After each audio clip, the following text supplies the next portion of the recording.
الأرحام إن الله كان عليكم رقيبا يا أيها الذين آمنوا اتقوا الله وقولوا قولا سديدا يصلح لكم أعمالكم ويغفر لكم ذنوبكم ومن يطع الله ورسوله فقد فاز فوزا عظيما أما بعد فإن خير الحديث كتاب الله وخير الهدي هدي محمد صلى الله عليه وسلم.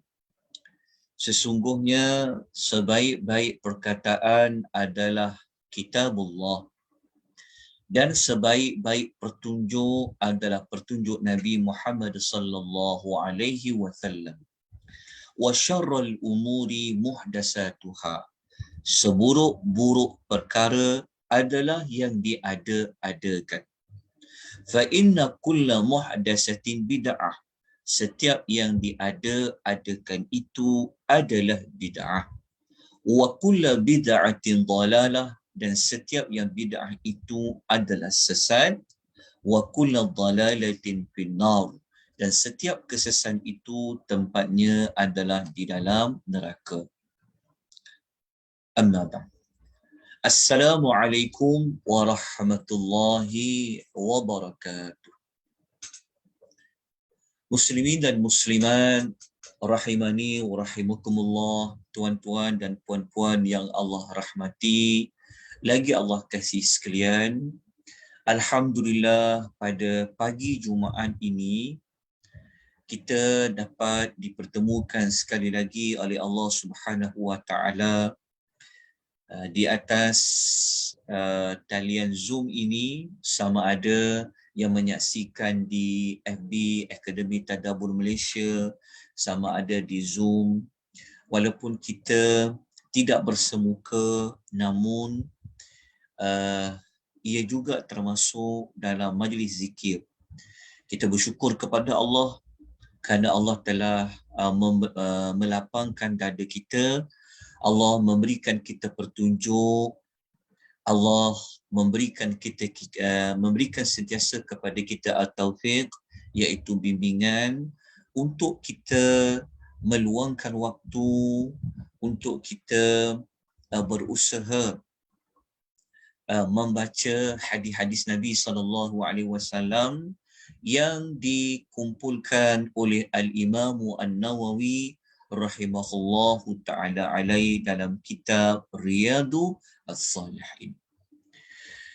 Kita pada pagi ini masih lagi berada pada bab yang ke-14, iaitu bab Al-Iqtisad fi Ta'ah. Bab bersederhana dalam melakukan ketaatan. Dalam arti kata lain, tidak berlebih-lebihan di dalam kita melakukan ketaatan. Bab yang ke-14 ini hadis yang telah dinukilkan oleh Al-Imam An-Nawawi rahimahullahu ta'ala alaih adalah sebanyak 11 hadis. Daripada 11 hadis tersebut, alhamdulillah, kita telah pun selesai membaca hadis, kemudian kita telah memahami hadis, kemudian kita telah membincangkan tentang teladan pengajaran daripada hadis, sudah sampai kepada hadis yang ketiga. Jadi pada pagi ini insya-Allah kita akan memasuki hadis nombor 4. Hadis nombor 4. Yang hadis nombor 4 ini adalah hadis yang diriwayatkan oleh Abu Hurairah radhiyallahu anhu. Daripada Abu Hurairah radhiyallahu anhu. Kata Abu Hurairah radhiyallahu anhu, anna an-nabiy anna an-nabiyya sallallahu alaihi wasallam, sesungguhnya sesungguhnya Nabi sallallahu alaihi wasallam telah bersabda. Nabi telah berkata. Apabila Nabi bersabda, apabila Nabi berkata, ia salah satu daripada istilah hadis ataupun ia salah satu daripada istilah yang menunjukkan kepada sunnah. Sabda Nabi sallallahu alaihi wasallam, inna tina yusrun. Nabi sallallahu alaihi wasallam menegaskan bahawa sesungguhnya agama itu mudah. Nabi bagi tahu bahawa agama yang kita anuti ini, agama yang diturunkan oleh Allah Azza wa Jalla ini adalah agama yang mudah. Walai yushaddad dinu illa ghalabahu. Dan tidaklah agama ini dijalankan dengan cara yang paksa, melainkan ia akan mengalahkan pelakunya. Nah, bagi tahu sesungguhnya agama ini mudah. Dan sesiapa yang menjalankan agamanya, dalam dia menjalankan tintah perintah agama, dalam dia menjalankan hukum hakam di dalam agama, dalam dia buat ibadat dalam agama ni, dalam keadaan dia buat, dalam keadaan dia paksa diri dia, maksudnya di luar kemampuan dia, maka ia akan mengalahkan.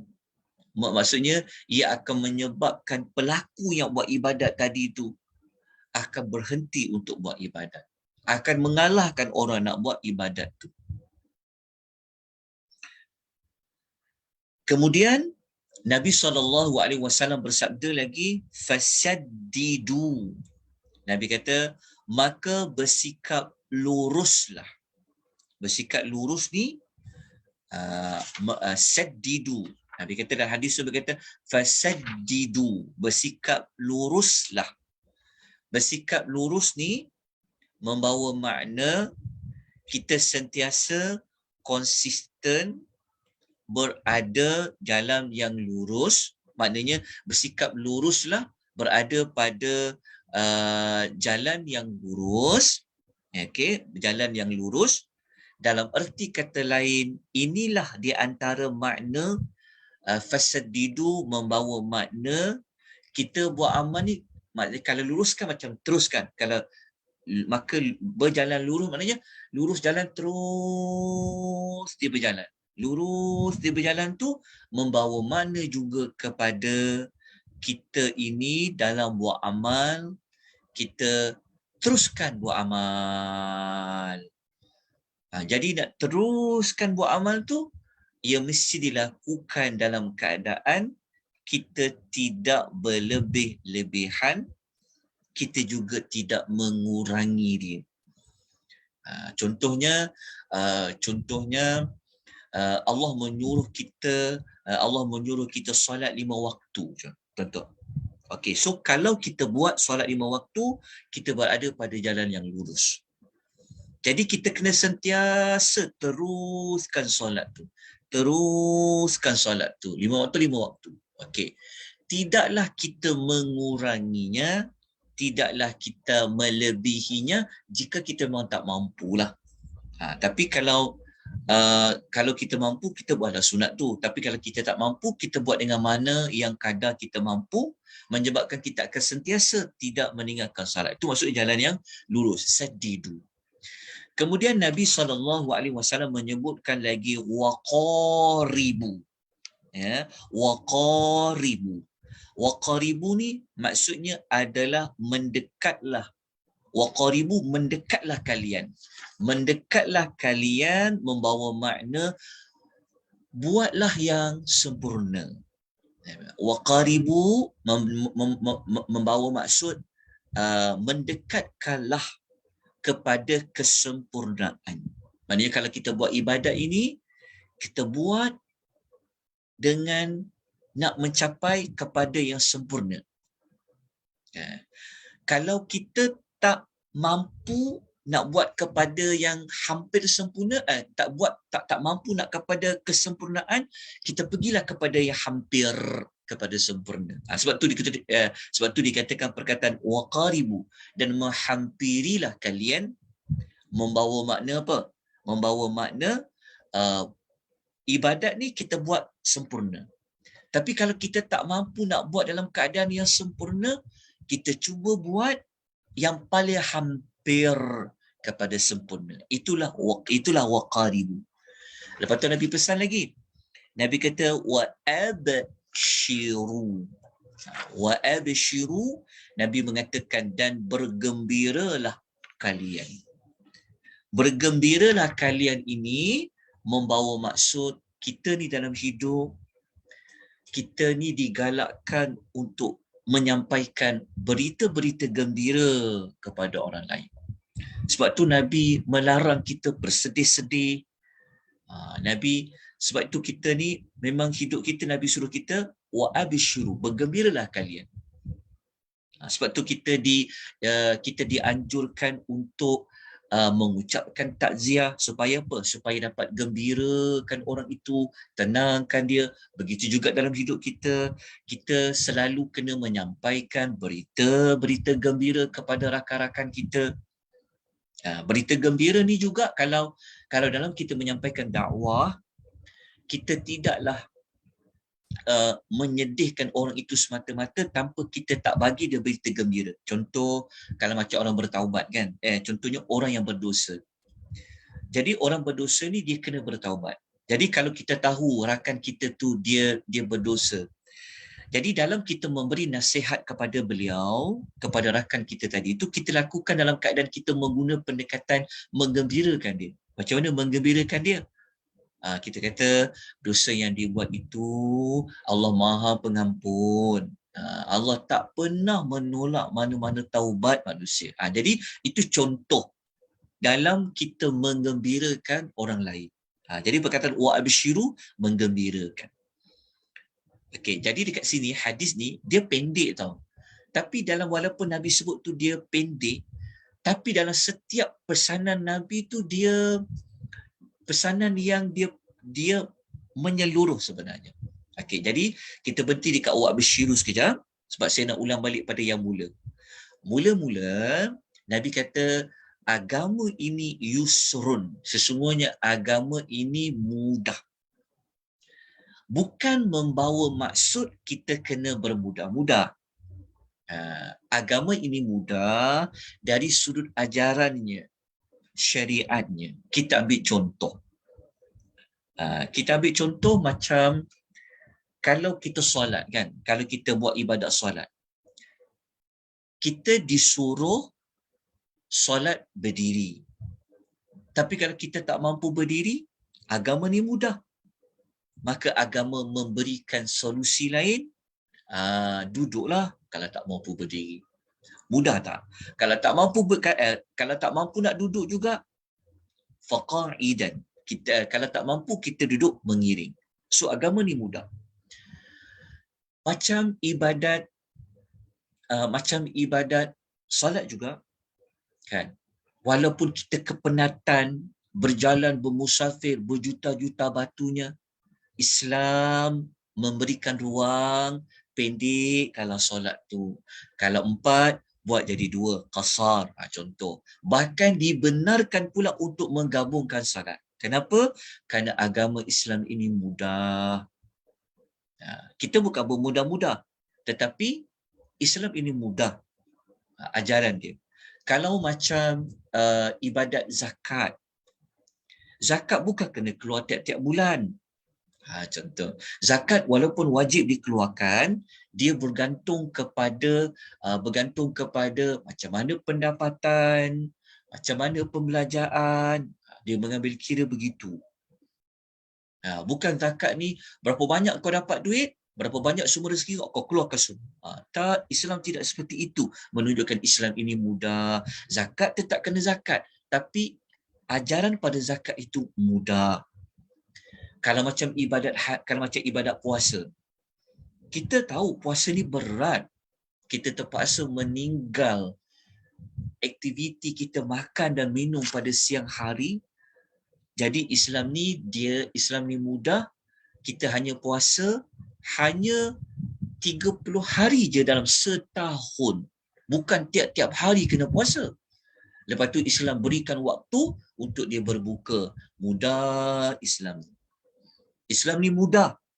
Kalau kita dalam keadaan kita bermusafir ataupun kita sakit, kita tak mampu, kita dibenarkan buat pilihan, diberikan choice buat pilihan, nak teruskan puasa ke ataupun kamu nak berbuka kerana kamu dalam bermusafir ni, ataupun kamu dalam keadaan sakit, tapi Islam anjurkan nanti ganti. Mudah agama ni. Islam ni agama yang mudah. Allah tak perintahkan ibadat haji tak buat dalam 30 hari setahun, tapi ibadat haji buat sekali saja dalam seumur hidup. Tapi kalau tak mampu juga, kita boleh ganti dia dalam bentuk mungkin kena ada orang wakilkan. Contoh begitu. Itu contoh. Dan banyak lagi lah contoh-contoh yang lain. Itu yang Nabi pesan. Agama ni mudah. Jadi tidak ada dalam agama Islam ini perbuatan perkara yang Allah Ta'ala bebankan kita benda yang kita tak mampu. Banyak ayat Quran yang Allah cakap macam tu. Contoh kalau tuan-tuan rujuk dalam surah Al-Baqarah ayat 185. Kan Allah mengatakan yuridullahu bikumul yusra wala yuridu bikumul usra. Tuhan kata Allah menghendaki kamu itu pada kemudahan dan Allah tidak nak pada kamu itu kepayahan. Kalau kita ambil dalam suratul Maidah ayat yang ke-6, Allah sebut juga ma yuridullahu liyaj'ala 'alaikum min harajin. Allah tidaklah ingin menyulitkan kamu. Okay. Kemudian pesanan Nabi daripada sebalik Nabi kata Islam ni mudah, Nabi pesan kerana ajaran agama Islam ini mudahlah, maka janganlah kamu paksakan diri kamu di luar kemampuan kamu sehingga menyebabkan akhirnya kamu akan berhenti buat ibadat yang kamu paksa tu. Itu pesanan Nabi sallallahu alaihi wasallam. Sampai kita dah tak larat dah. Sebab kita paksa diri kita. Inilah berkaitan dengan bab yang sedang kita bincangkan. Lepas tu baru Nabi pesan apa tadi? Fasyaddidu wa qaribu wa abshiru. Okay, saya harap jelas penerangan itu. Lepas tu Nabi SAW pesan lagi dekat kita. Nabi kata wasta'inu bil ghadwati warawhati wa syai'im minad duljati. Dalam hadis ini Nabi kata dan jadikanlah waktu pagi, waktu petang dan sebahagian daripada waktu malam sebagai apa, kata Nabi? Sebagai penumpang. Maksud dia dalam hadis tu, dia terjemahkan sebagai, kalau kita kata dalam perkataan, maksudnya sebagai ruang untuk buat ketaatan.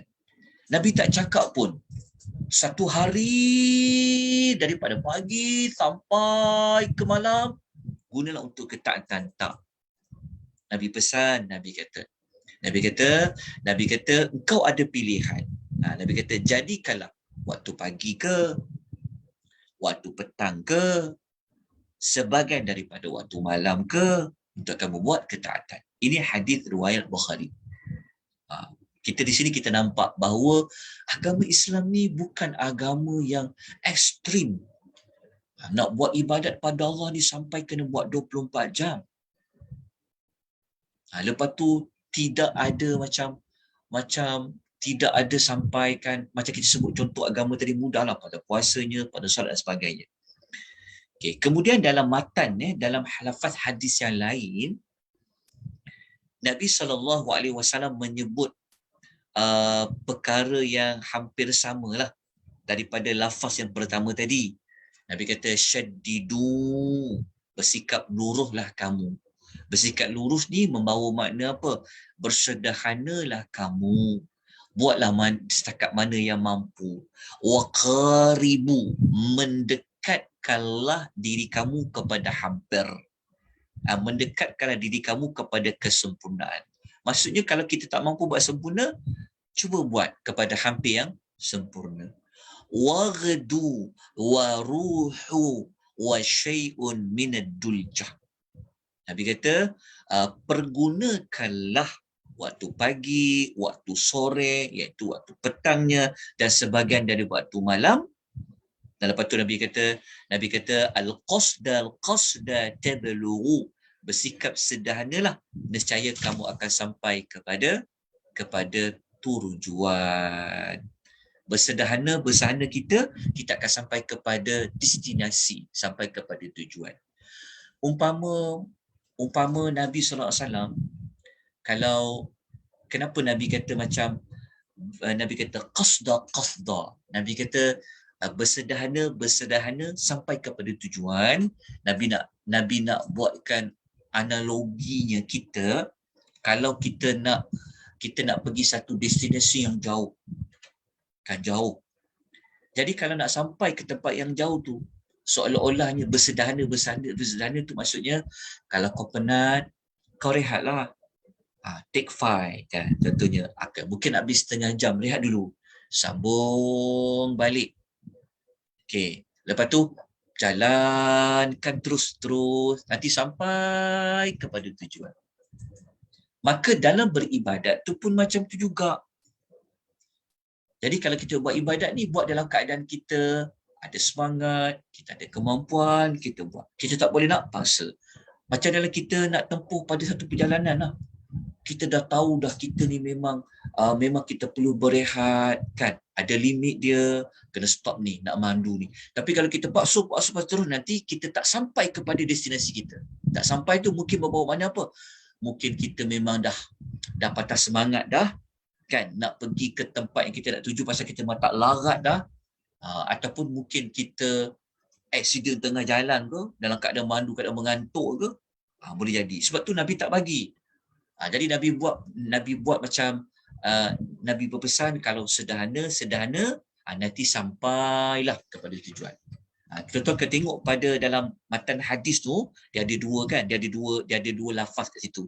Yang Nabi kata al-qasda tablughu.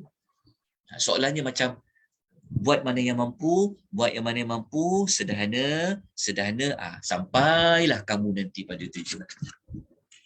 Jadi moga-moga terjelas dengan apa yang saya terangkan dengan ringkas. Jadi hadis tadi ni dia sebenarnya berkaitan dengan apa? Dengan buat ibadat dalam keadaan sederhana. Buat ibadat jangan paksa diri.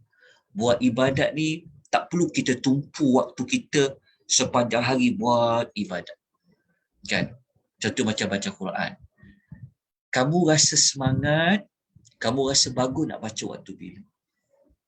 Kalau kamu tak ada kerja pada waktu zuhur ni, kamu bacalah. Contoh.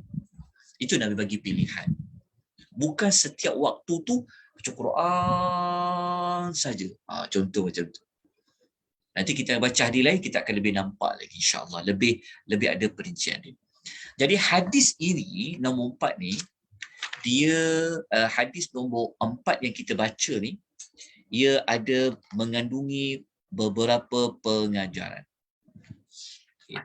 Nombor 1, kita kena salin ya. Nombor 1, Islam ini adalah agama yang mudah. Ya, Islam ni adalah agama yang mudah. Oleh kerana agama ini adalah ajaran yang mudah, maka dalam Islam akan menghilangkan pelbagai kesulitan. Islam ni dia datang membawa ajaran yang mudah, maka kalau ada yang payah ni, Islam akan hilangkan dia. Contoh kalau macam hatta dalam benda yang haram sekalipun. Kita ingat tak baru ni kes apa?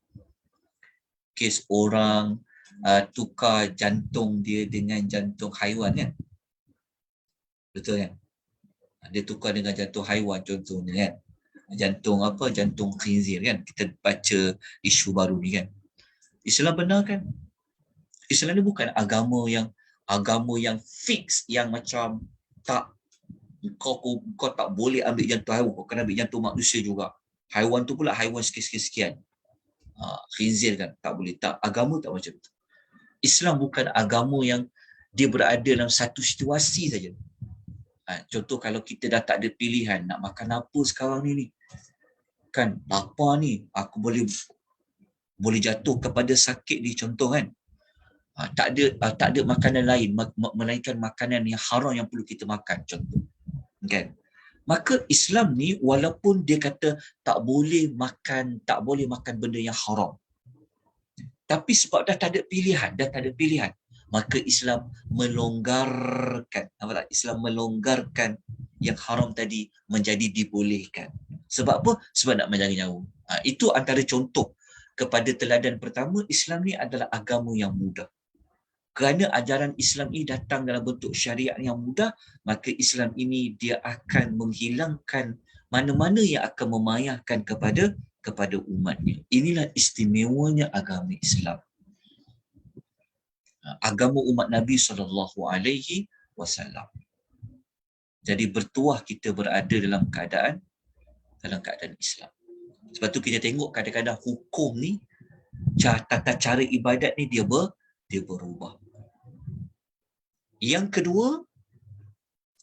kedua, pengajaran dia adalah setiap orang yang berlebih-lebihan dalam agama pasti dia akan terhenti di tengah jalan. Setiap orang yang berlebih-lebihan di dalam agama, dia akan terhenti di tengah jalan. Di tengah jalan tu maksudnya sepatutnya ibadat dia ni dia buatlah berterusan sampailah dia mati contoh. Tapi sebab dia buat satu situasi tu, dia buat ibadat paksa, contoh macam kita semayang malam kan. Kita mampu buat pendek je, tapi kita paksa nak baca panjang-panjang, menyebabkan satu hari nanti kita berhenti buat solat tu. Kita tak nak solat tu. Sebab apa? Sebab kita yang menyebabkan kita berhenti nak meneruskan ibadat solat malam tu. Sebab ketika kita buat sebelum ni, dalam keadaan kita berlebih-lebihan, di luar kemampuan kita. Jadi di sini untuk pengajaran yang kedua. Kemudian yang pengajaran yang ketiga, kita boleh ambil pengajaran yang ketiga, kita dianjurkan pakai ataupun memilih keringinan, ataupun dalam bahasa istilah ilmiah ada rukhsah. Biasa dengan istilah rukhsah. Rukhsah ni maksud dia lawan kepada azmah. Maksudnya rukhsah ni keringinan. Kalau azmah maksudnya dalam keadaan kita kena buat macam tu je, dia tak boleh diubah dah. Maka pengajaran kita yang ketiga ni, kita dianjurkan melaksanakan, memilih buat ibadat kalau ada ruang kita diberi keringinan, kita pilih yang tu. Tak perlu ambil hukum asal dia. Contoh macam kita nak bermusafir. Kita nak musafir, hukum asal kita faham solat, kalau yang 4 rakaat lah. Kan? Lepas tu tak boleh kalau 4, itu hukum asal dia. Lepas tu lah solat ni kena buat ikut waktu-waktu dia. Kalau zuhur, semayang zuhur lah. Kalau waktu asar, semayang asar lah. Itu dia panggil azmah. Maksudnya hukum asal dia itu. Tetapi ada situasi kita diberikan pilihan, diberikan keringinan. Contoh, Diberikan keringinan, kan? Sebab kau bermusafir, kau ada keringinan untuk solat, maka dianjurkan kita pilih yang ringan. Ambil, kalau Islam bagi buat 4 rakaat potong, ambil je, buat dia qasar. Kalau Islam boleh kita buat satu solat bukan pada waktu dia, seperti kita jama', kita kombinasi waktu tu, kita awalkan ke, kita akhirkan ke, kan? Maka kita pilih benda tu, supaya kita akan dapat rasa, oh, seronoknya lah kita kita mengamalkan ajaran Islam ni, kan? Allah ni bijaksana, Allah ni, kan? Jadi kita, kalau kita memilih untuk buat sembahyang yang lengkap juga, kan, sedangkan kita perlukan waktu, perlukan masa, maka nanti kita akan kehilangan merasa Islam ni agama yang bukan paksa, Islam ni bukan agama yang ekstrim, bukan agama yang macam tak ada belas kasihan langsung. Jangan. Jadi kalau kita buat tu, kita nak merasai syariat ajaran agama. Macam tu juga hukum asal kita, kalau nak solat kena berwuduk, betul tak?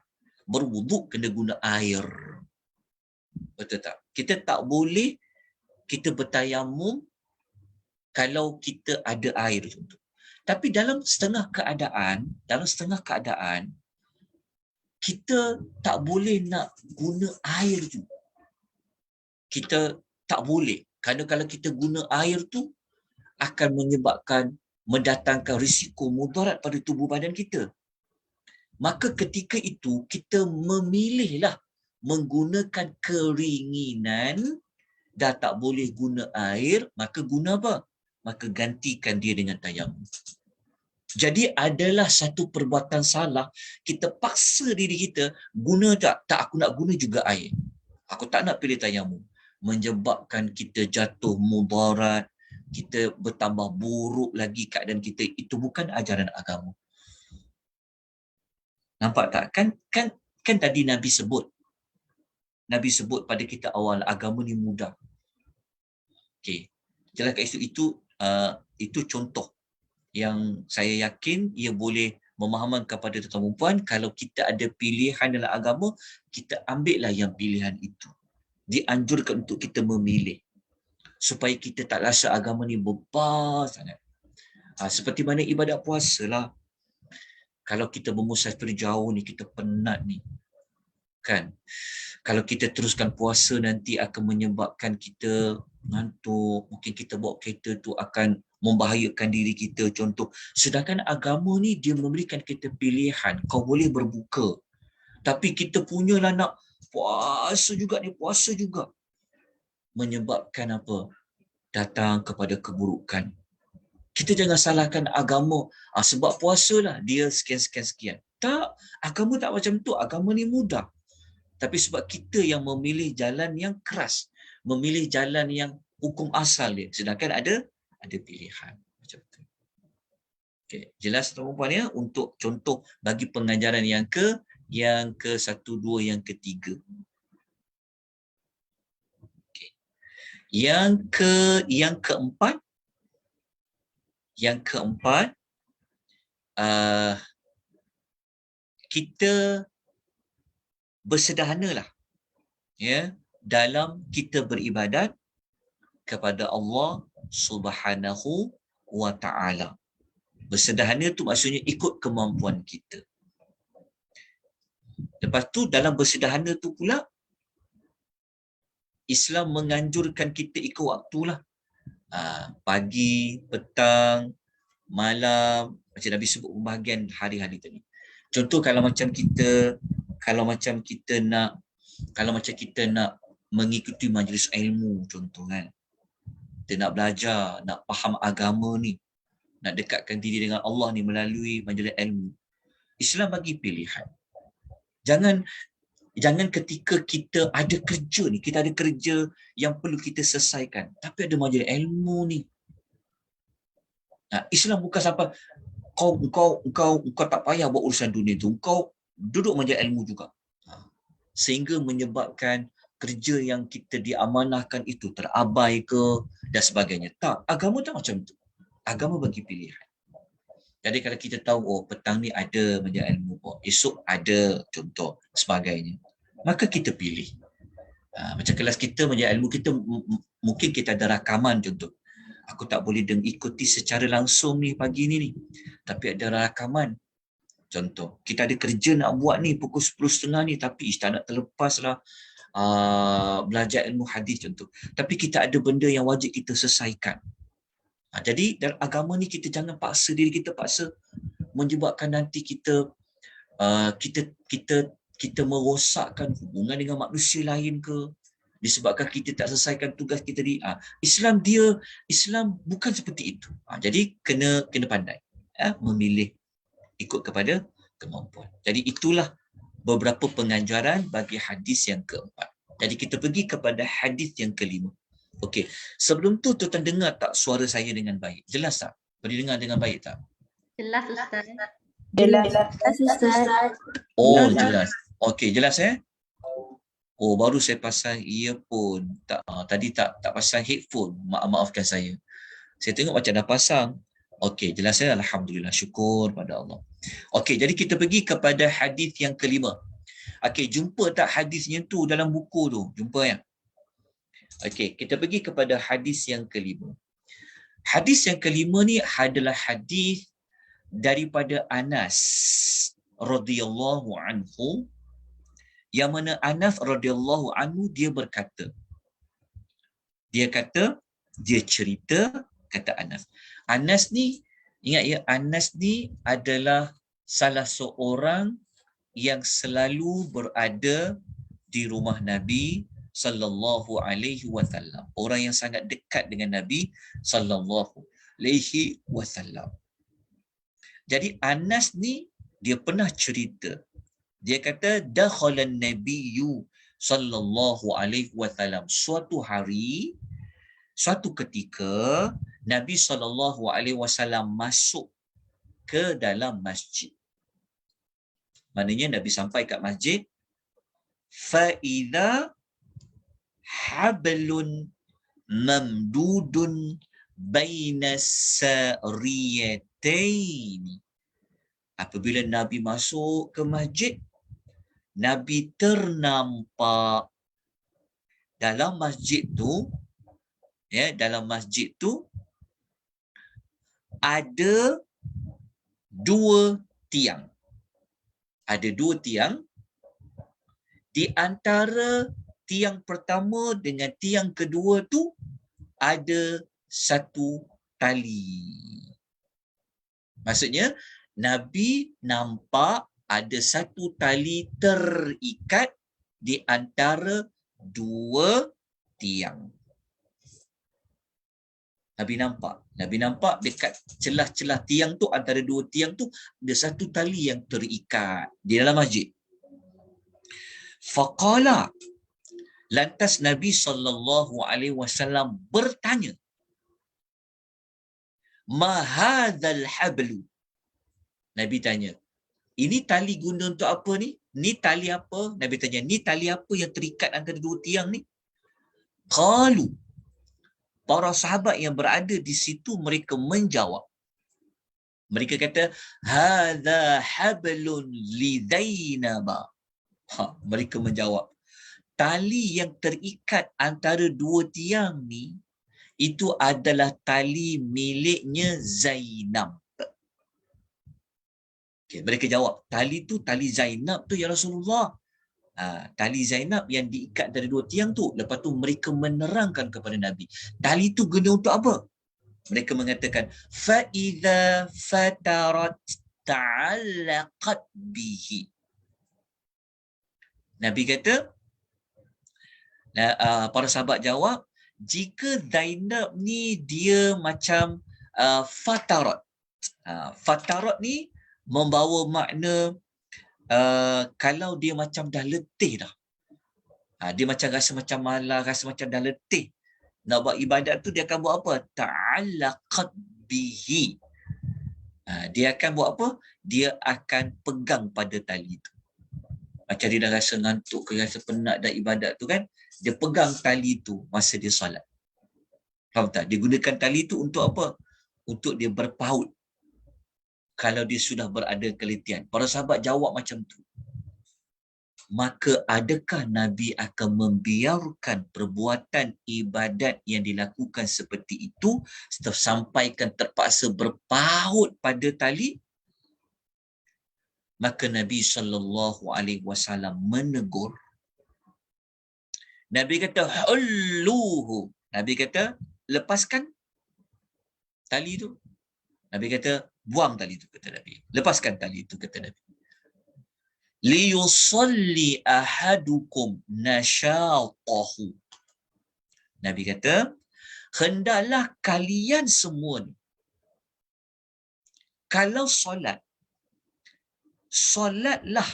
ketika dia semangat. Ketika dia dalam keadaan dia rajin. Bukan kita nak kata, oh kalau kita malas kita boleh lah ya nak tinggalkan solat semata-mata. Bukan suruh kita tinggal solat. Tapi kalau kita solat, tambah lagi kalau solat sunat. Kan, biasa tak tuan-tuan ikut semayang yang sambil tersengguk-sengguk, betul tak? Sampai kan kadang-kadang kita mengantuk kan, sampai kadang-kadang sampai semayang tu sampai nak terjatuh dah lah. Biasa kan. Sebab ni kita nak masuk Ramadan dah ni. Dia nak masuk Ramadan ni. Kan. Punya nak kejar 23 rakaat tu. Cara kita ibadat ni, ya Allah, sampai tersengguk kita, sampai dah hampir-hampir nak terjatuh kita kan. Ibadat yang seperti itu tidak menepati sunnah Rasulullah SAW. Kalau kita rasa kita penat, duduk lah. Tak perlu sampai nak berpaut pada tali. Punyalah nak solat tu sampai pegang ikat tali tu, pegang kat tiang tu tali tu. Nabi kata, cabut tali tu. Hendaklah seseorang dari kamu kalau solat ikut ketika dia semangat, dia rajin, kata Nabi. فَإِذَا فَطَرَ فَلْيَرْقُدْ. Bahkan Nabi kata, kalau dalam keadaan dia dah malas, dia kata Nabi SAW, maka Nabi kata, فَلْيَرْقُدْ, pergi tidur. Ini tambah-tambah lagi dikatkan dengan solat malam. Pergi tidur. Macam kita nak buat dari tarawih. Tuan biasa kan, lalui kan. Punya nak ikut imam ni, punya nak kejar banyak rakaat ni. Sampaikan kita buat dalam keadaan kita tak rasa pun ibadat solat tu, kita tersengguk-sengguk sampai nak dah, kan? Tak boleh. Nabi kata, buat ibadat ini ketika mana engkau dalam keadaan kau semangat, dalam keadaan kau rajin. Kalau kau rasa malas, kau dah penat, dah kata Nabi kata, pergi tidur. Kenapa sampai macam tu? Sedangkan dia nak solat. Baguslah kalau dia solat waktu malam macam tu. Tak, agama ni agama yang mudah. Islam tidak bebankan kita. Kenapa kalau kita semangat ni, dalam keadaan kita rajin ni kan, kita baca kita tu lain cara baca dia. Penghayatan kita lain. Jadi kalau kita ada ilmu, maka kita stop lah. Tak boleh lah. Aku dah tak boleh dah ikut imam ni. Aku kena duduk sekejap ni, berehat.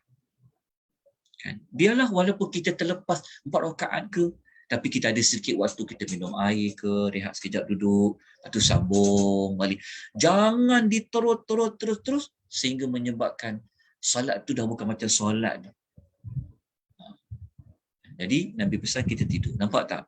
Bab tidak berlebihan dalam beribadat, bersederhana dalam ibadat. Hadis kita baca ni adalah hadis riwayat Bukhari Muslim muttafaqun alaih.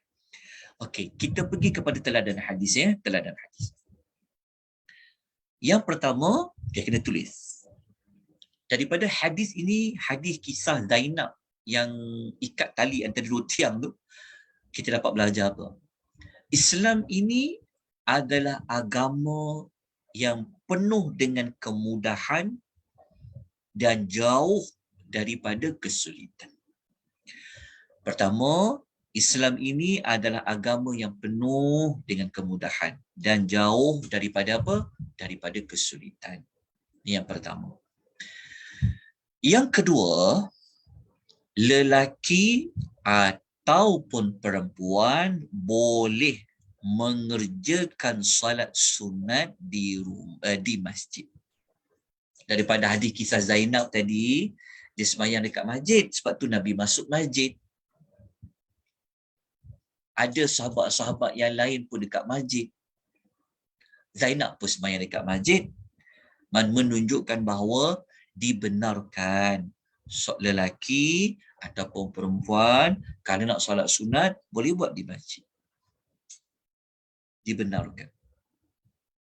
Memang kita sedia maklum kan, sembahyang kat masjid boleh siapa-siapa boleh, perempuan pun boleh, lelaki pun boleh, tak ada larangan.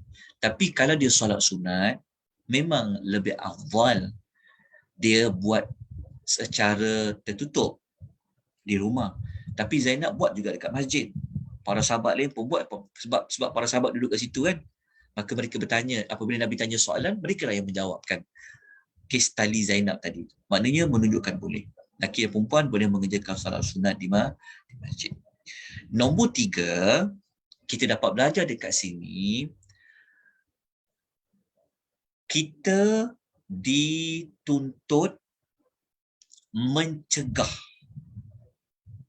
kemungkaran dengan tangan, dengan kekuasaan yang kita ada. Kita dituntut untuk mencegah, menghalang kemungkaran yang dibuat dengan kuasa, biyadihi, dengan tangan kita. Dekat mana yang mungkar dia dalam kes tadi? Mungkar dia adalah dari sudut menyalahi petunjuk dalam buat ibadah kepada Allah sampai paksa diri ikat tali itu antara dua tiang. Itu benda yang mungkar. Jadi kita tahu benda tu tak betul, cara ibadat macam ni sampai nak kena berpaut pada tali, maka Nabi gunakan kuasa Nabi minta para sahabat cabut tali itu, tanggal tali itu. Itu yang dapat kita belajar. Bagi pengajaran yang ketiga. Pengajaran yang keempat, kita dapat belajar di sini adalah kita ni diperintahkan untuk bersederhana di dalam beribadat dan kita dianjurkan buat ibadat tu dalam keadaan kita semangat, dalam keadaan kita rajin. Itu sebenarnya adalah satu perbuatan sunnah. Apa pun. Dalam apa pun perbuatan ibadat. Kemudian yang kelima, ya, boleh kita mengerjakan solat sebenarnya sambil dalam keadaan duduk bagi orang yang keletihan. Tapi dalam hadis ni, walaupun tak ada Nabi kata solat duduk tu, tapi sebenarnya boleh. Kalau kita nak sembahyang sunat, tak mampu berdiri, kita boleh duduk.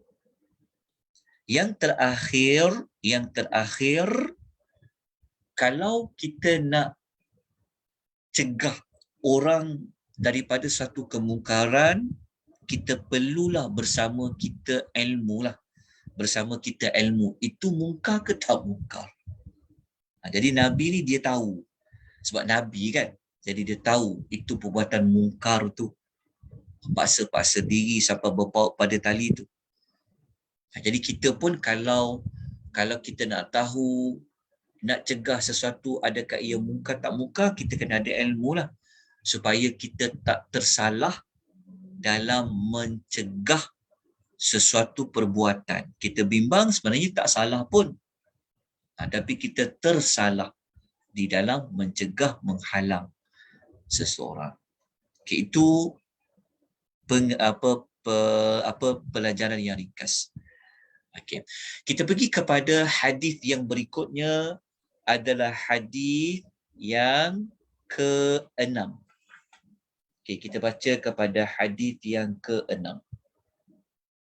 Hadis ke-6. Hadis ke-6 ni adalah hadis yang diriwayatkan oleh Aisyah radhiyallahu anha, yang mana Aisyah radhiyallahu anha dia kata anna Rasulullah sallallahu alaihi wasallam, Rasulullah sallallahu alaihi wasallam bersabda, apa dia? Idza na'asa ahadukum wa huwa yusalli. Apabila kamu naas. Naas tu maksudnya na'asa, maksudnya jika salah seorang daripada kamu rasa mengantuk ketika dia sedang solat. Nabi kata, apabila kamu merasa mengantuk, salah seorang dari kamu apabila kamu sedang solat, falyarqud. Nabi kata, hendaklah dia tidur. Hatta sehinggalah yadhhaba anhu nauma, sehinggalah mengantuk dia itu hilang, kata Nabi. Kita nak sembahyang malam, kan? Ketika kita sembahyang baru nak masuk rakaat keempat ni, kan, baru nak buat tahajud yang bagi rakaat yang keempat, kan, ngantuk sangat, maka kita sunnahnya yang tepatnya jangan kita teruskan solat tu. Nabi suruh kita tidur dulu sampai mengantuk tu hilang. Kenapa Nabi suruh tidur dulu? Dalam keadaan dia mengantuk ketika solat. Nabi kata, fa inna ahadakum. Ini kerana sesungguhnya salah seorang daripada kamu, idza shalla wa huwa na'isun, apabila dia buat solat dalam keadaan dia mengantuk, la yadri, dia tidak sedar, la'allahu, mungkin saja, yadhhabu yastaghfiru fayasubbu nafsahu. Nabi kata, mungkin saja boleh berlaku kemungkinan, kata Nabi, kalau dia solat juga dalam keadaan mengantuk itu, kata Nabi, boleh jadi kemungkinan ketika dia nak minta sesuatu kepada Allah, dia nak minta ampun kepada Allah, tapi dalam keadaan dia mengantuk, dia telah mencela dirinya sendiri. Maksudnya dalam keadaan mengantuk, sepatutnya baca doa tu macam kita nak minta pengampunan Allah. Tapi sebab kita mengantuk, kita tak sedar kita minta apa, takut dia jadi terbalik, kan? Dalam keadaan kita mengantuk, macam kita mengantuk, cuba tengok orang mengantuk, apa dia cakap? Dia cakap macam melalut-lalut, kan? Kita tengok orang bercakap, ngantuk dan kau ni, cakap pun macam, tuan-tuan biasa tak, kan? Dalam keadaan mengantuk bercakap juga, layan orang bercakap. Sampai kadang-kadang kita bercakap tu, kadang-kadang kita terpencam mata, kan? Kalau perkara bercakap biasa tu tak apa lagi lah, tapi dalam ibadat ni tak boleh. Takut nanti kita baca Fatihah tertukar-tukar ayat ke, ataupun kita berdoa sepatutnya nak doa dapat rahmat, kita terbalik minta supaya Tuhan azab kita ke. Contoh ada, teman-teman, kalau macam bacaan, contoh bacaan macam orang kata Allahumma ajirni minan nar, dia doa, ya Allah jauhkanlah aku daripada neraka. Tapi kalau dia terngantuk, mungkin dia tersalah baris, Allahumma ajrini, ya Allah tempahkan aku neraka. Boleh jadi. Kalau kita ngantuk, kita tak sedar, kita baca apa, kita sebut apa. Okey. Jadi hadis ini adalah hadis muttafaqun alaihi. Okey. Ya, muttafaqun alaihi. Bukhari dan Muslim. Okey. Hadis ini apa dapat kita belajar? Apa yang dapat kita belajar? Nombor satu, teladan pertama. Teladan pertama, dimakruhkan, bahkan ditegah memaksa diri dalam beribadat. Dimakruhkan, ditegah memaksa diri dalam beribadat. Yang kedua, bersederhana dan tidak berlebih-lebihan dalam ibadat ini dituntut. Maknanya dituntut kita bersederhana, tidak berlebih-lebihan dalam ibadat.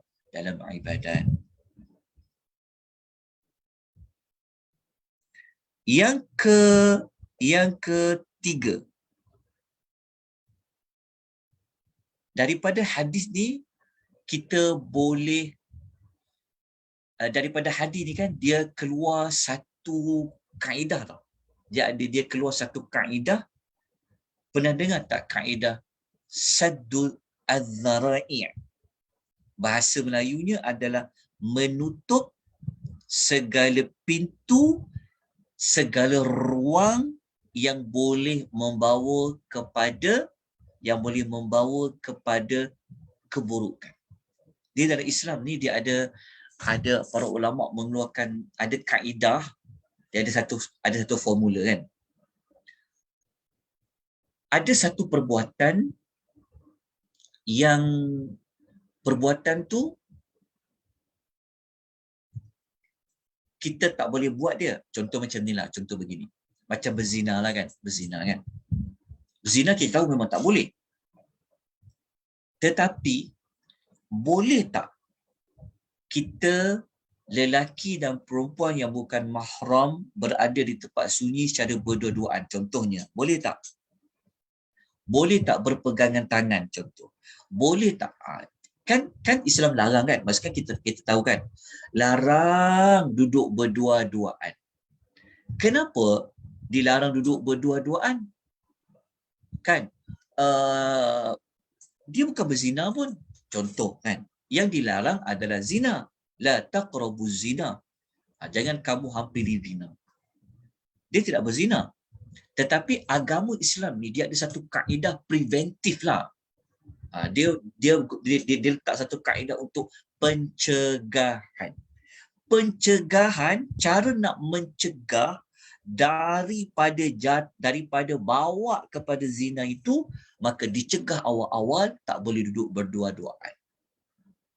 Nampak tak? Duduk berdua-duaan itu adalah pintu, adalah jalan pergi kepada zina. So Islam ni diletak satu kaedah, tutup kaedah tu. Preventif dulu. Macam tu juga dalam ibadat solat tadi. Kenapa Nabi suruh dia tidur? Jangan solat ketika mengantuk. Kenapa Nabi larang? Kerana kalau kita biarkan, Nabi biarkanlah solat tu dalam keadaan mengantuk, ia akan membawa kepada dia tersalah baca, tersalah minta di dalam solat. Nampak tak? Sedangkan kita di dalam Islam dituntut baca Quran dengan betul. Jangan tersalah ayat, doa tu doa yang betul. Tapi disebabkan kita membiarkan mengantuk tu menguasai kita, akhirnya kita jatuh kepada yang Allah larang tadi. Jadi bagi mencegah, menghalang daripada jatuh kepada tersilap baca ayat ke, tersilap baca doa, maka dicegah awal-awal, mengantuk, tidur. Jangan teruskan salat. Okey, jelas tentang perkara kaedah tersebut. Yang berikutnya adalah kenapa Nabi suruh hilangkan mengantuk tu sampai Nabi suruh tidur dulu. Nak menunjukkan bahawa kalau kita solat ni, solat tu dia memerlukan kepada khusyuk, kepada fokus, kepada penghayatan. Nabi suruh kata, tidur dulu sehingga mana mengantuknya tu hilang. Sebab apabila kita baca di Quran, bila kita solat dalam kita semangat, kita ada tenaga, dalam keadaan kita sedar, kita akan dapat kepada apa? Khusyuk, dapat menghayati. Jadi yang pelajaran yang keempat tadi itu maksudnya dituntut khusyuk di dalam solat. Kalau dituntut tu bukanlah kita kata sampai taraf yang rukun solat. Maksudnya yang sangat-sangat ditekankan dalam solat kena ada khusyuk. Sebab itu Nabi menyuruh mana-mana orang yang mengantuk ketika solat, Nabi suruh dia tidur dulu. Kenapa? Kerana nak dapatkan kepada penghayatan fokus ketika dia solat. Itu adalah pelajaran yang keempat kita dapat belajar. Yang berikutnya,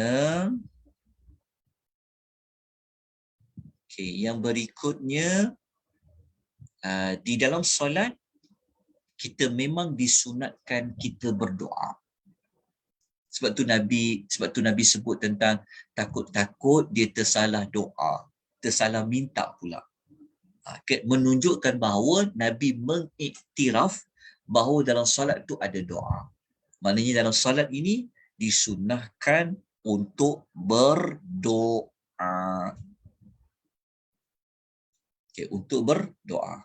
Kena dalam Riyadhus Shalihin ya, dia ada satu bab cerita tentang doa-doa dalam solat. Ada zikir-zikir dalam solat. Itu pada bab yang hujung-hujung. Okey, kita terus pergi kepada hadis yang berikutnya adalah hadis yang ke-7. Ya, hadis yang ke-7. Nanti saya jawab mana-mana persoalan yang dipertanyakan insya-Allah di ruangan chat nanti insya-Allah. Saya akan jawab mana-mana yang mampu saya jawab. Okey. Kita terus kepada hadis ke-7. Hadis ke-7 adalah hadis yang diriwayatkan daripada Abi Abdillah, nama dia penuh dia adalah Jabir bin Samurata radhiyallahu anhuma. Jabir bin Samurah radhiyallahu anhuma, dia telah berkata. Apa yang dia kata? Beliau mengatakan kuntu usalli ma'an nabiyyi sallallahu alaihi wasallam. Dia kata aku pernah bersolat bersama Nabi sallallahu alaihi wasallam. Pernah bersolat bersama dengan Nabi sallallahu alaihi wasallam as-salawati, mengerjakan solat. Dia kata Jabir bin Samurah, aku pernah solat bersama dengan Nabi sallallahu alaihi wasallam. Okey, dalam mengerjakan solatlah. Okey, di mana dia pernah ikut Nabi solat. Fakana salatahu, solat baginda sallallahu alaihi wasallam qasdan. Qasdan ni maksudnya bersahaja. Bersahaja ni maknanya solat Nabi ni dia sederhana. Sederhana maksudnya tak panjang, tak pendek. Itu dia panggil qasdan. Wa khutbatuhu qasdan. Dan khutbah Nabi SAW pun pertengahan, sederhana. Qasdan dekat hadis tu makna apa? Tak panjang, tak pendek. Bersederhana. Hadis riwayat Muslim. Berdasarkan hadis ini menunjukkan bahawasanya solat yang Jabir bin Samurah ikuti ini sebab ada khutbah adalah solat Jumaat. Solat Jumaat. Solat Jumaat, Jabir kata dia pernah ikut. Ingat ya, solat Jumaat ni ramai orang ikut solat. Kalau solat Jumaat 5 waktu ni tak ramai lah. Tapi kalau solat Jumaat sebab dia wajib fardu ain kan, maka orang lelaki ramai berhimpun. Jadi kalau ramai-ramai itu kan ada orang yang ada hajat, ada orang nak cepat, ada orang yang sakit, ada orang tua. Betul kan? Tambah-tambah lagi waktu-waktu dekat nak sekolah. Cuba tetap perhatikan baik-baik kan ketika solat Jumaat. Sebab tu kena bijak macam Nabi buat. Jadi kata Jabir bin Samurah ni, aku pernah ikut Nabi solat Jumaat. Nabi ni aku tengok semayang dia taklah panjang sangat, taklah pendek sangat. Nabi bersederhana. Lepas tu dia kata khutbah Nabi ni pun sedang-sedang, kata-kata ngam-ngam, macam sedang-sedang. Maksudnya taklah lama sangat dia bercakap, taklah pendek sangat. Hadis riwayat Muslim. So daripada hadis yang kita belajar ni, hadis yang kita belajar tentang Jabir bin Samurah yang ketujuh ni, menunjukkan kepada kita apa? Nak menunjukkan kepada kita tentang Nabi. Nabi kalau dia solat, boleh tak orang pertikaikan Nabi? Kalau jadi daripada imam, boleh tak orang pertikaikan? Kenapa imam dia baca panjang? Kan? Tak, kita tahu, tak akan ada orang yang akan pertikaikan Nabi sebab dia Nabi kan. Tetapi Nabi tak buat macam tu. Nabi tidak menggunakan kuasa veto dia sebagai Rasul tu kan. Korang semua tak boleh nak kritik aku, tak boleh nak salah apa-apa sebab aku Nabi. Nabi tak macam tu. Tetapi Nabi ini sifat dia, Allah datangkan membawa rahmat, penuh dengan belas kasihan, penuh dengan kasih sayang, maka Nabi meraihkan orang ramai yang ikut pada solat Jumaat itu. Faham tak maksudnya? Dengan sifat rahmatnya Nabi ni, Nabi meraihkan suasana orang datang solat. Nabi buat ibadat solat dalam keadaan dia bersederhana, kan, tidaklah terlalu panjang baca, tidaklah terlalu ringkas dalam khutbah Nabi. Tapi kadang-kadang ada masjid, ya Allah, dia dah tahu solat Jumaat ini dah lewat, orang nak masuk kerja 2.45. Kalau orang yang kerja government lah, kadang-kadang kerja swasta pun masuk begitu juga kan, betul tak? Dia ada 1 jam, 1.5 jam dia boleh solat, lepas tu dia nak masuk pejabat. Tapi kadang-kadang ada khatib ni, dia punya semangat nak berkhutbahkan, ya Allah, panjang sampai orang bising kat belakang. Orang ni dah lah tak sempat nak makan, nak kejar makan dulu sekejap lagi, lepas solat Jumaat, khutbah pula panjang, lepas tu baca pula panjang. Ia telah menyalahi sunnah Rasulullah sallallahu alaihi wasallam. Orang mungkin nampak macam, wih, bagus kan khutbah dia panjang kan. Tak sebenarnya. Tengok kepada suasana. Dah tahu tempat orang nak singgah solat. Macam tu juga. Dia sebenarnya bukan pada Jumaat saja. Macam tu juga dekat RNR. Kalau kita bermusafir, tambah-tambah lagi waktu public cuti kan, nak singgah masuk solat pun kadang kereta banyak, berjalan jauh ramai. Ini satu sikap yang kadang-kadang kita kena tegur masyarakat. Kita solat berjamaah tu bagus, dekat surau perhentian kan, dah lah kecil kan.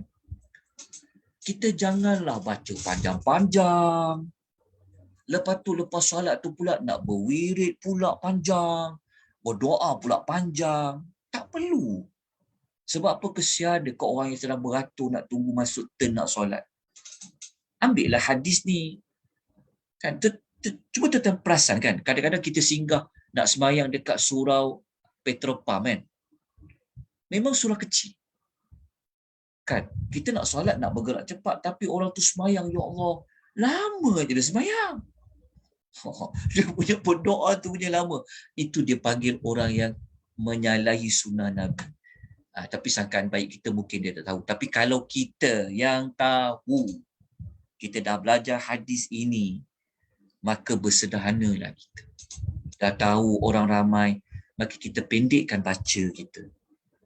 Kan? Kita baca surah yang boleh pendek sebab kita nak jimat orang nak solat pula. Kan? Lepas tu kita doalah dalam solat tu, tak payah doa dah panjang-panjang lepas solat tu, bergerak cepat sebab orang nak masuk mengambil peluang solat. Okey, macam kita belajar dengan Nabi sallallahu alaihi wasallam. Okey, jadi teladan hadis ni pertama kita dapat belajar apa tadi? Kita dapat belajar bahawa rahmatnya Rasulullah sallallahu alaihi wasallam kepada umat Nabi sallallahu alaihi wasallam bagi jemaah-jemaah yang ikut Nabi solat. Jadi kita dapat belajar kat sini tentang rahmatnya Nabi kepada sifat belas kasihan Nabi kepada kaum muslimin, orang-orang Islam yang mengikuti Nabi di dalam solat. Lepas tu yang kedua kita dapat belajar dekat sini tentang bersederhana lah. Bersederhana dalam kita melakukan ibadat. Kita dah baca dah minggu lepas tentang ayat Quran, 4 tempat ayat yang menyebut bersederhana dalam ibadat. Kita taklah memasa-masa diri dan taklah terlalu ringan-ringankan. Maksudnya kita ambil pertengahan sederhana. Ya, supaya apa? Apabila kita buat dalam keadaan sederhana, dalam keadaan kita mampu, nanti menyebabkan kita akan sentiasa boleh lakukan. Persistent. Okey, kejap ya. Okey. Kita terus pergi kepada hadis yang berikutnya, tapi waktu kita sudah nak masuk ke jam 12. Okey, kita berhenti dulu dekat hadis nombor 7. Kita akan baca minggu depan hadis nombor 8, hadis nombor 9 sampai hadis nombor 11 lah. Okey, kalau tuan-tuan sempat, nanti kalau boleh baca dulu hadis nombor 8, kisah Abu Darda. Kisah Abu Darda yang dia ibadat sehingga dia mengabaikan isteri dia. Sampai dia mengabaikan tetamu yang datang. Nanti kita akan baca pada hadis ke-8. Kisah dia didatangi oleh Salman Al-Farisi. Salman datang kat rumah Abu Darda. Dia jumpa dulu Ummu Darda. Ummu Darda ni, isteri di Abu Darda ni cerita suami dia tu buat apa. Nanti kita akan tengok macam mana berlakunya dialog antara dua sahabat ini. Hadis ke-8. Kalau baca pada hadis ke-9, baca dulu awal-awal di rumah sebab dia cerita dah agak panjang. Adalah kisah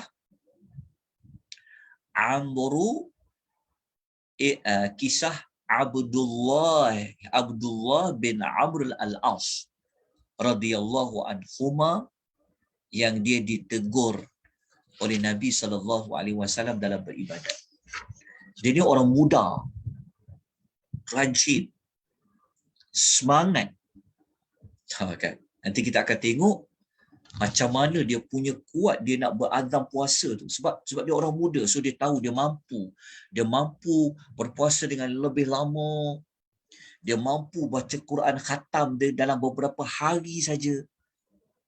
Kan? Nanti kita akan tengok macam mana Nabi menasihati Abdullah bin Amr al-As radhiyallahu anhu.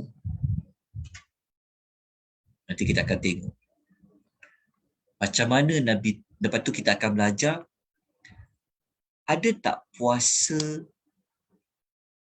tiap-tiap hari, puasa penuh sebulan.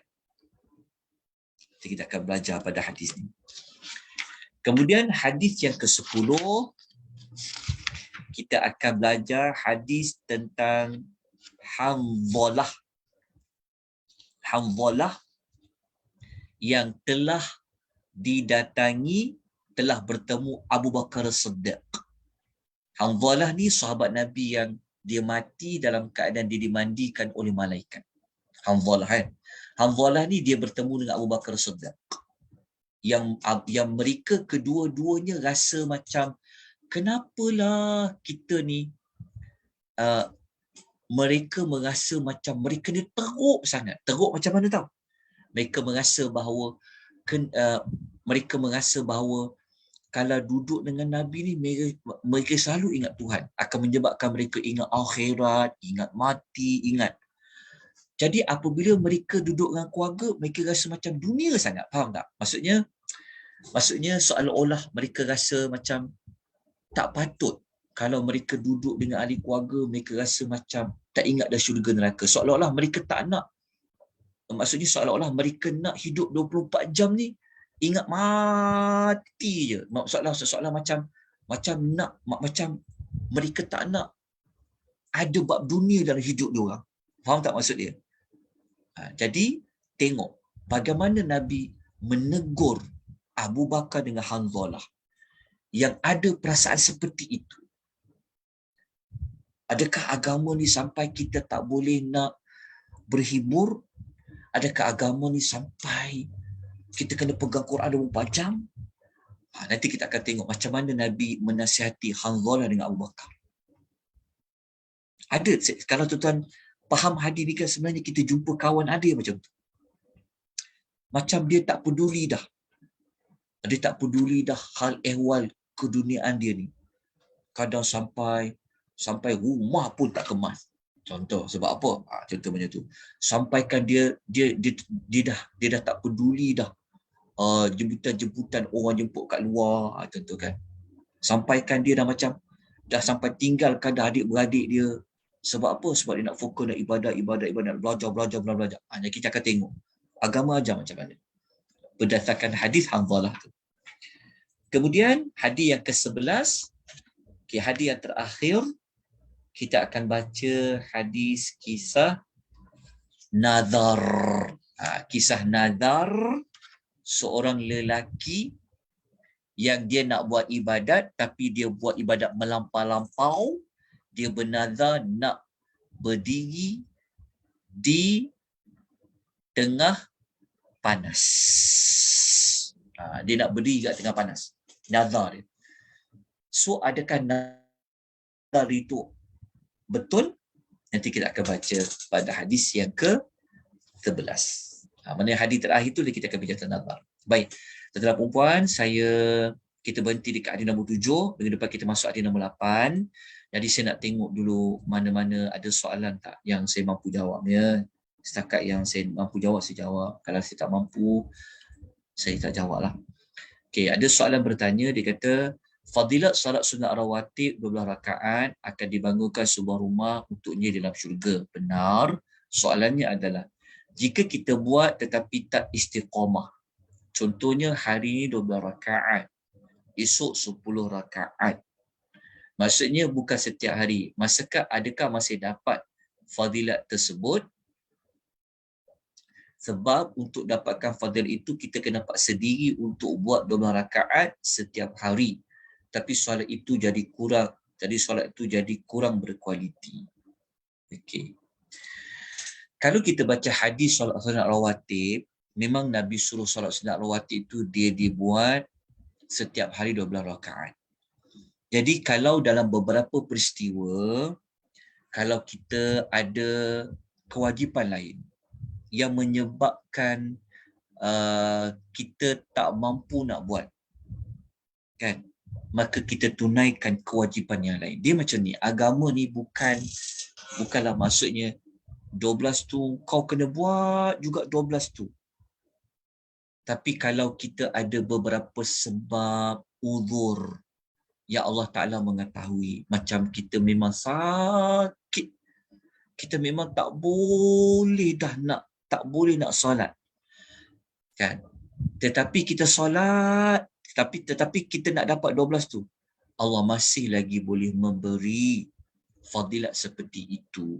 Sebab kan kita pernah belajar hadis kan, kalau kita bermusafir, kalau kita sakit, tapi kita tak dapat nak buat ibadat seperti mana kita sihat, seperti mana kita sakit, Allah akan kira seperti mana kita pernah buat ibadat tu ketika sihat dan tak sakit.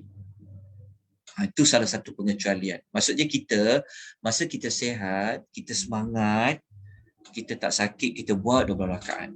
Sampai satu ketika, kita musafir. Musafir makan hari, mungkin 2 hari. Kita memang tak sempat nak buat 12 rakaat tu. Tapi macam mana? Nabi suruh buat 12 rakaat. Tapi disebabkan kita musafir, Allah akan memberikan pengecualian. Dia akan dapat pahala macam 12 rakaat dia buat. Begitu juga ketika kita sihat, kita buat 12 rakaat. Tiba-tiba kita sakit, kita tak mampu nak buat, kan? Maka moga-moga Allah Ta'ala dengan niat kita yang ada keazaman tadi tu, moga-moga Allah memberikan pengecualian. Pengecualian itu maksudnya Allah masih lagi mengira dia seperti orang menunaikan 12 rakaat solat-solat rawatib itu. Okey. Satu lagi situasi, jika dia memang tak penat, memang dia tak sakit, dia tak musafir, tapi dia tak dapat buat 12. Okey, ingat. Cara yang lain qada. Ganti. Contoh kalau kita tak mampu nak buat macam sekejap lagi kan. Kita tak mampu nak sembahyang zuhur. Kita tak mampu nak buat sembahyang zuhur 4 rakaat sebelum. Tak sempat. Ingat, ataupun kita penat, kita tak larat lah nak buat 4 rakaat ni, panas ni. Kan? Kita baru berjalan jauh, tiba baru sampai rumah zuhur pula. Ni nak buat sembahyang zuhur ni, tapi tak sempat nak buat 2 rakaat sebelum zuhur contoh kan. Maka kita tinggalkan sebab kita mengambil hadis ni, tapi kita ada ruang kita boleh ganti. Jadi ambil ruang ganti. Kalau macam sembahyang malam, nanti kita akan belajar bab nombor 16. Kalau kita belajar bab nombor 15, kita akan belajar pada hadis 1, hadis 2, hadis 3. Kalau hadis bab 15 nanti kita akan belajar kan, bab dia cerita apa? Pelihara amal kebaikan, kita akan belajar Nabi mengqadhakan solat malamnya pada waktu siang. Itu maksudnya. Jadi kita kena bijak dalam kita mengganti. Tapi kalau kita macam kita tak sempat juga, memang terlepas juga kerana mungkin ada tetamu datang, kita kena layan tetamu tu, menyebabkan kita memang tak ada ruang dah untuk kita nak qada pun dah tak boleh dah. Faham tak? Kita nak qada sembahyang zuhur, dia dah masuk maghrib nak qada macam mana contoh kan. Maka dari sebabkan kita wajib melayan tetamu tadi tu kan, sedangkan solat sunat tu sunat tetapi wajib melayan tetamu tadi tu, maka yang melayan tetamu itu moga-moga Allah Ta'ala mengira yang kita tak dapat buat tadi yang sunat tadi kerana keperluan. Itulah di antara cara dia. Wallahu ta'ala alam. Okey. Soalan kedua, kalau kita dah dikalahkan dengan amalan itu sendiri, maknanya iman kita lemah ke? Ya, dia ada kaitan dengan iman kita lemah. Tapi iman kita lemah tu, itulah menunjukkan kepada kita semangat ke tak semangat juga. Jadi iman kita lemah tu dia ada penyebab. Jadi kita kena pandai menjaga iman tadi. Betul lah, dia memang kaitan dengan iman kita lemah. Tapi iman kita lemah tu dikaitkan dengan cara kita beribadat. Sebab apa tahu? Sebab iman akan naik dengan buat ibadat. Jadi kalau ibadat kurang, iman akan kurang. Faham tak? Tetapi lemahnya iman kita pada ibadat tadi bukanlah menurunkan darjat kita dari sudut keimanan. Sebab kita kalau kita berhenti buat amal tadi tu, kalau boleh, sejak saya tak faham soalan ni. Kalau kita dah dikalahkan dengan iman sendiri, maknanya iman kita lemah. Ya, memang iman kita lemah. Cuma dia ada berkaitan dengan cara ibadat. Sebab itu Nabi SAW dia menyuruh kita buat qasdan tadi tu. Sederhana. Supaya apa? Dengan sederhana itu dia, sebab kita tahu iman kita ni kalau lemah macam mana, kalau kuat macam mana. Jadi untuk pastikan iman tu sentiasa dia pelihara, itu yang dianjurkan kita buat secara bersederhana. Wallahu ta'ala alam. Okey, dia tanya soalan, apakah sunnah Nabi SAW apabila bangun dari tidur dan semasa dalam bilik air? Rasanya sunnah Nabi boleh elakkan mengantuk pada waktu pagi. Bangun dari tidur dan semasa dalam bilik air boleh elakkan mengantuk pada waktu pagi. Ini saya wallahu ta'ala alam. Pada soalan ni saya kurang faham sebenarnya. Dia kata, apakah sunnah Nabi SAW apabila bangun dari tidur dan semasa berada dalam bilik air? Rasanya sunnah Nabi SAW boleh elakkan mengantuk pada waktu pagi. Okey, saya faham. Benar. Semua petunjuk yang Nabi anjurkan kepada kita tadi, semua sunnah yang ada hikmahnya. Semua ada hikmahnya. Okey. Cuma apa sunnah Nabi nak hilang rasa mengantuk, adakah dikaitkan Nabi kalau bangun dari tidur, Nabi pergi bilik mandi. Okey, begini. Sunnah Nabi SAW, kalau dia bangun dari tidur, Nabi memang akan basuh tangan dulu. Dia akan basuh tangan sebab tangan kita ni tak tahu ketika tidur tu berada di mana. Itu memang sunnah Nabi ketika bangun tidur. Lepas tu Nabi akan memasukkan air dia ke dalam lubang hidungnya. Sebab dia ada kaitan dengan syaitan yang berada dalam lubang hidung. Dan sebenarnya dikaitkan dengan wudu. Sebab apa dengan wudu? Sebab ketika kita tidur, dalam hadis Nabi tu menyebutkan bahawa kita tidur ni, kita dililit dengan 3 lilitan. Kita ada 3 lilitan dekat leher kita ni. Dililit dengan 3 lilitan oleh syaitan. Jadi setiap satu lilit tu syaitan akan hembus. Dia dekat lilitan tu dia tertulis, tidurlah, malammu masih panjang. Jadi cara nak hilangkan 3 lilit tadi tu, maka dengan apabila dia bangun, dia berzikir. Kemudian dia berwuduk. Kemudian dia solat. Apabila dia zikir, dia bangun, dia berzikir, selepas bangun tidur, dia akan boleh buang yang lilitan tadi tu. Tinggal lagi 2 lilit. 2 lilit tu berwuduk. Lepas tu solat. Apabila dia solat saja, dia akan jadi cergas pagi tu. Itu dikaitkan juga dengan sunnah Nabi SAW bangun daripada tidur waktu pagi. Okey. Kalau kita solat fardu, kita memang dituntut buat awal waktu. Tapi jika kita terlalu mengantuk, bolehkah kita tidur sekejap?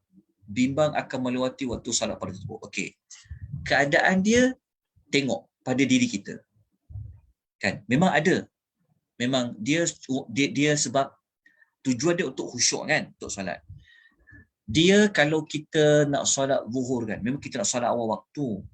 Tapi kita penat sangat, ngantuk sangat. Nanti semayang tu hilang khusyuk dia, maka kita boleh rehat sekejap. Kita boleh tidur sekejap. Boleh. Tapi tidur sekejap lah. Faham tak? Tapi kalau kita macam kita meyakini, aku ni kalau tidur ni kan terbabas ni, hilang waktu ni, habis waktu. Maka ketika itu solatlah dalam keadaan yang kita penat. Faham tak maksud dia? Dia sama contoh macam hadis Nabi yang Nabi cakap, Nabi larang solat dalam keadaan kita menahan nak buang air kecil. Nabi larang kita solat dalam keadaan kita menahan 2 buang air. Contohnya kita nak terkencing ni, contoh kan, kita tahan kita solat tu. Nabi kata jangan, Nabi suruh buang dulu. Begitu juga dalam keadaan kita lapar. Nabi tak bagi kita solat dalam kita lapar, Nabi suruh kita makan dulu. Kenapa? Kerana nak mengejar khusyuk tu. Maknanya kita dikecualikan solat pada awal waktulah. Sebab apa? Solat awal waktu memang dituntut. Khusyuk juga dituntut. Tapi kalau memang solat tu waktu dia panjang, macam zuhur ke, betul tak? Mungkin macam isyak ke, waktu dia panjang, maka kalau kita macam kita nak makan dululah, aku lapar ni, sekejap lagi semayang nak kena lapar, maka makan dulu. Walaupun kita dah ganjakkan 1 jam lewat untuk kita solat tu, tak apa. Sebab nak khusyuk tadi tu dibenarkan. Tapi kalau kita memang dah tinggal, aku ni tak semayang lagi ni, tapi perut lapar juga ni. Masa ketika itu, sembahyang itu didahulukan walaupun sembahyang dalam keadaan lapar. Itu dia dah jadi lain. Faham? Kena faham situasi. Tapi kalau waktu masih panjang, kalau kita mengantuk sekejap, tidurlah sekejap. Tapi kalau kita bimbang, kita ni akan tertidur, tak bangun-bangun terlepas waktu, maka solat jugalah dalam keadaan kita mengantuk. Jelas saya faham maksud dia seperti itu. Sebab dia memang ada hadis yang memerintah untuk khusyuk dalam solat. Wallahu ta'ala alam. Ustaz, bolehkah kita qada solat tahajud? Boleh. Kita boleh qada solat tahajud pada waktu duha. Nanti buka bab nombor 15 Riyadhus Shalihin akan jumpa hadis ketiga. Nabi mengqadakan solat malamnya 2 rakaat. Minggu depan kita minggu yang satu lagi kita akan belajar. Okey, Kita dah sampai kepada penamat, penghujung pengisian kita pada pagi ini. Saya mohon maaf ya kalau ada mana jawapan-jawapan saya yang kurang lengkap. Digalakkan merujuk kepada yang lebih alim, yang lebih tahu tentang persoalan-persoalan yang tuan-tuan sebut tadi itu. So dengan kadar yang mampu, saya boleh jawab seperti itu. Kalau saya jawab ada kesilapan dalam penyampaian saya, juga ada kesalahan, tolong betulkan. Mungkin saya baca hadis tu salah baris ke, mungkin saya faham hadis tu tersalah pun, saya minta tolong betulkan saya. Ya, supaya kita sama-sama dapat manfaat. Jadi kita berhenti majlis ilmu kita pada pagi ini dengan tasbih kafarah. Kita juga mengucapkan jazakumullahu khairan kepada Datuk Nurul sekeluarga di atas penganjuran majlis ilmu kita pada pagi ini. Semoga Allah sentiasa melapangkan dada kita semua. Semoga Allah sentiasa mengampunkan dosa kita. Semoga Allah sentiasa memperbaiki keadaan kita. Allah berkati majlis ilmu kita dan Allah memelihara kita daripada segala perkara-perkara yang memudaratkan kita semua. Aqulu qouli hadza wa astaghfirullahal azim. Wabillahi taufiq wal hidayah. Wassalamualaikum.